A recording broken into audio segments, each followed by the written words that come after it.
Welcome to the Slop Farm. Enjoy the video. You're ready. Check iOS version and battery, then turn off low power mode because it disables always on. Now, open Settings and tap Display and Brightness. Once there, locate Always On and flip the switch. This is the immediate action that turns the feature on.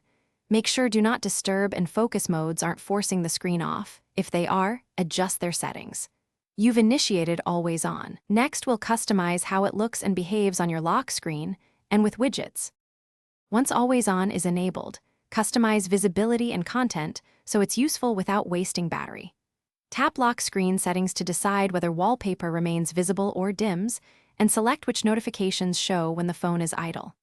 Add or remove lock screen widgets like Calendar or Activity to display essential glanceable info. Fewer widgets save power. Next, set focus exceptions so important alerts still light the display, and schedule when Always On should remain active versus when it should sleep. To finish, lock the iPhone and confirm the dimmed lock screen shows chosen widgets and time. If Always On doesn't appear, restart the phone and recheck settings. Make sure iOS is updated. Toggle Always On off and on again, and verify low power mode and battery saver schedules are disabled. If problems persist, reset display and brightness settings or do a settings reset. As a last resort, contact Apple support. One key tip: always check focus schedules. They commonly override Always On. Thanks for watching. Consider subscribing if we helped you today.